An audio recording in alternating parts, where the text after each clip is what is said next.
Nutrition smart community की एक पहल। पोषण पोषण पोषण की बातें, पोषण पोषण पोषण की बातें। आज की चर्चा पोषण केंद्रित ग्राम स्तरीय सूक्ष्म नियोजन भाग 2। आज की कड़ी में हम जानेंगे पोषण केंद्रित ग्राम स्तरीय सूक्ष्म नियोजन की प्रक्रिया क्या है, इसके चरण क्या क्या हैं, ग्राम पंचायत विकास योजना बनाने में इसकी भूमिका और महत्व, और पोषण केंद्रित ग्राम स्तरीय सूक्ष्म नियोजन से सोनीपुरा गांव के पोषण समृद्ध होने की कहानी।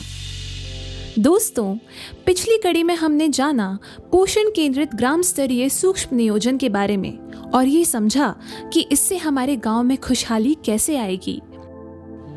अगर आप इस पॉडकास्ट से पहली बार जुड़े हैं तो पोषण केंद्रित ग्राम स्तरीय सूक्ष्म नियोजन का भाग 1 जरूर सुनें। उस कड़ी के बाद इस कड़ी से जुड़ने में आपको ये प्रक्रिया और गहराई से समझ आएगी। आज की कड़ी में हम बात करेंगे विकास संवाद के निदेशक श्री सचिन कुमार जैन से। आप वर्ष 2001 से बच्चों के अधिकार, सुपोषण, संचार और संवैधानिक मूल्यों के लिए कार्य कर रहे हैं। मध्य प्रदेश के जिलों में पोषण केंद्रित ग्राम स्तरीय सूक्ष्म नियोजन की प्रक्रिया में आपकी भूमिका महत्वपूर्ण रही है। तो चलिए इस बारे में बात करते हैं सचिन जी से। सचिन जी नमस्कार। पोषण की बातें पॉडकास्ट में आपका स्वागत है। पोषण केंद्रित ग्राम स्तरीय सूक्ष्म नियोजन से मध्य प्रदेश के छतरपुर और श्योपुर जिलों के कई गांव अब पोषण समृद्ध ग्राम बन चुके हैं और कई में प्रक्रिया जारी है। पोषण केंद्रित ग्राम स्तरीय सूक्ष्म नियोजन आखिर है क्या? इसके जरिए गांव को पोषण समृद्ध कैसे बनाते हैं? नमस्कार साथी, आज हम पोषण केंद्रित ग्राम स्तरीय सूक्ष्म नियोजन के बारे में बात कर रहे हैं। इसमें हम ये मानते हैं कि पोषण और खाद्य सुरक्षा समुदाय के, परिवार के अपने व्यवहार और अपने संसाधनों के प्रबंधन से जुड़ा हुआ विषय है।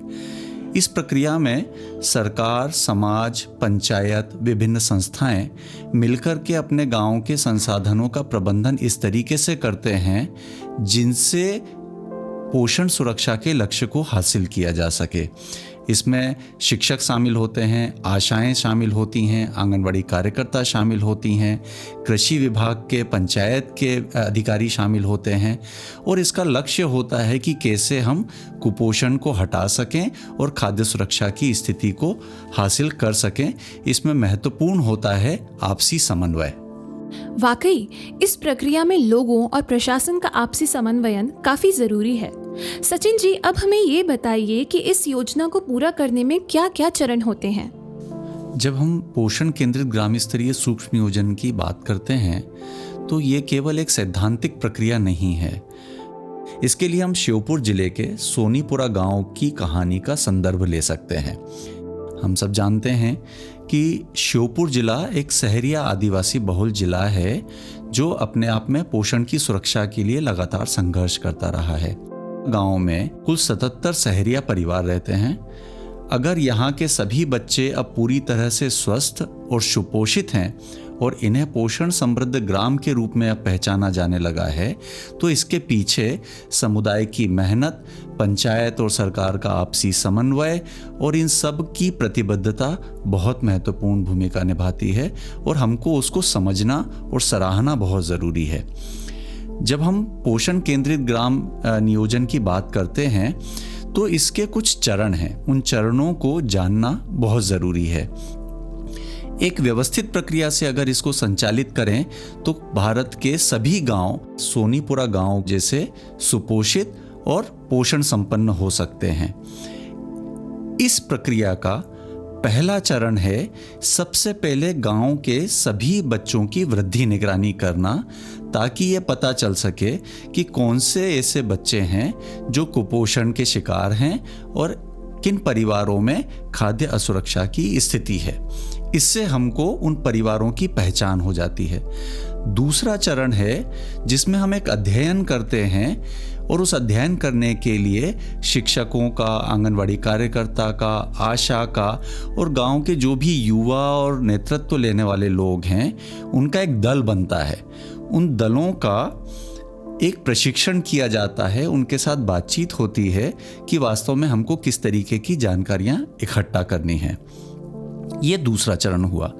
तीसरे चरण में ये पूरी प्रक्रिया संचालित होती है अध्ययन के रूप में जानकारी को इकट्ठा करने के लिए, और इसमें 2 हिस्से होते हैं। पहला हिस्सा होता है गांव के सभी परिवारों की जानकारी इकट्ठा करना, गांव वासियों के साथ में बातचीत करना, और फिर ये देखना कि हमारे यहाँ पर किस तरीके से सुपोषण के लिए पहल की जा सकती है, क्या संभावनाएं हैं, कौन सी शासन की योजनाएं हैं जिनका लाभ अभी दिलाया जा सकता है, और ऐसी पहल करना जिससे सुपोषण और स्वास्थ्य की दिशा में कदम बढ़ाया जा सके। और इसी चरण का दूसरा हिस्सा होता है गांव का एक सामाजिक और प्राकृतिक संसाधनों का मानचित्र बनाना, जैसे गांव में कहाँ पर सार्वजनिक सुविधाएं हैं, प्राकृतिक संसाधन कहाँ पर हैं, जल, जंगल, जमीन आदि की स्थिति क्या है, उनका उपयोग किस तरीके का होता है। ये सारी जानकारियाँ तीसरे चरण में वो गांव का जो दल है वो मिलकर के इकट्ठी करता है। इसके बाद चौथे चरण में जो ये जानकारी इकट्ठा की गई है उसका विश्लेषण करके एक रिपोर्ट तैयार की जाती है।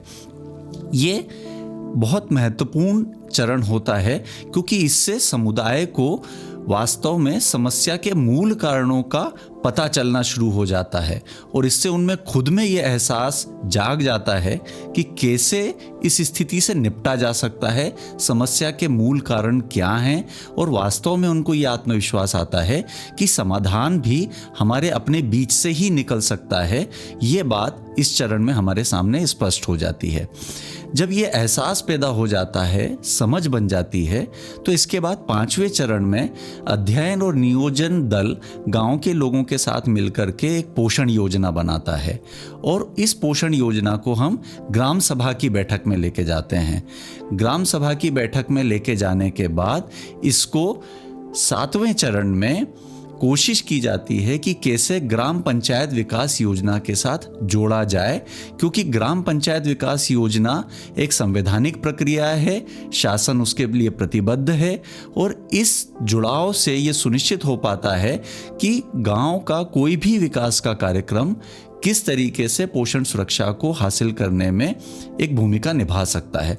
इस तरीके से हम ये देखते हैं कि लोग सड़क निर्माण की बात करते हैं, पेयजल की बात करते हैं, तालाब के गहरीकरण, जल संसाधनों के मरम्मत, आजीविका, खेती, मुर्गी पालन, इन सब विषयों पर बात करते हैं, और ये सारे कार्यक्रम आगे चल करके ग्राम पंचायत विकास योजना में शामिल कराए जाते हैं। इस तरीके से ये प्रक्रिया पूरी होती है।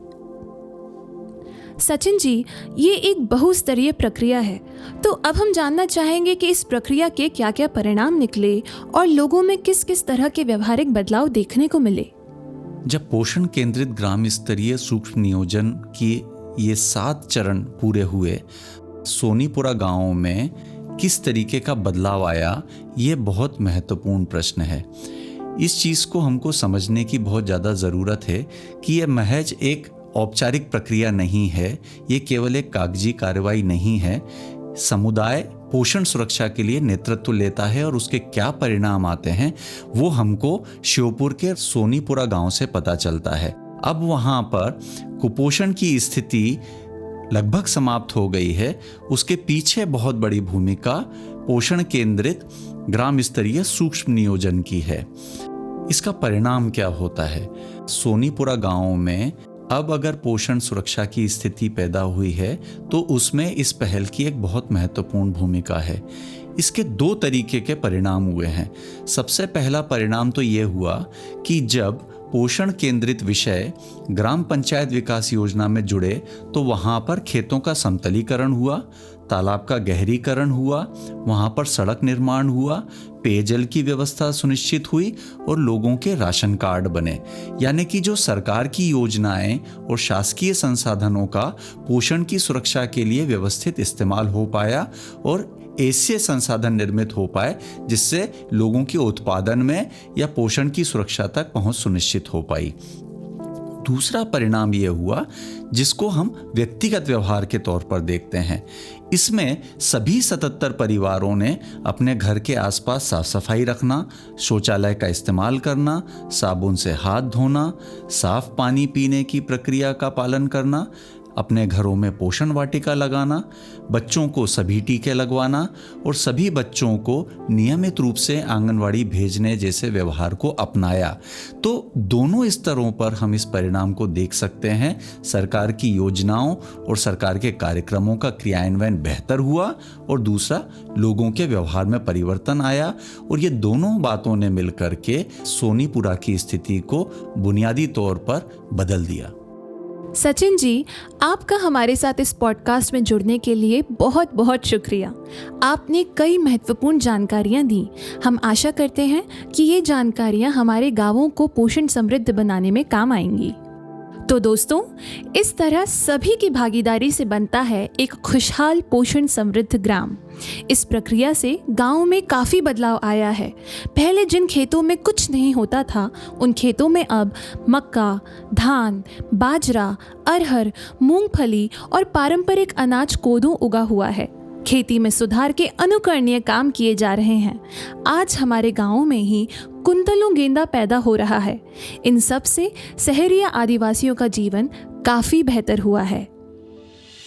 आज की कड़ी में हमने जाना पोषण केंद्रित ग्राम स्तरीय सूक्ष्म नियोजन से किस तरह हमारे गांवों में खुशहाली आ सकती है। पोषण केंद्रित ग्राम स्तरीय सूक्ष्म नियोजन प्रक्रिया कुल 7 चरणों में आगे बढ़ती है। इस प्रक्रिया में समुदाय का नेतृत्व और विभिन्न विभागों के आपसी समन्वय की भूमिका अत्यंत महत्वपूर्ण होती है, जिससे गांवों में एक बहुत बड़ा बदलाव आता है। इस प्रक्रिया का एक महत्वपूर्ण प्रभाव ये है कि लोगों में पोषण और आहार के प्रति एक सकारात्मक व्यवहारिक बदलाव देखने को मिलता है।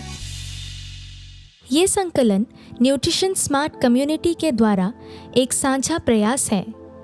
ये सूचना व जानकारी हमारे गांव को खाद्य और पोषण सुरक्षा की ओर अग्रसर करने की एक छोटी सी कोशिश है। इस पहल से जुड़े रहें, आत्मनिर्भर बने रहें। पोषण पोषण पोषण की बातें, पोषण पोषण पोषण की बातें।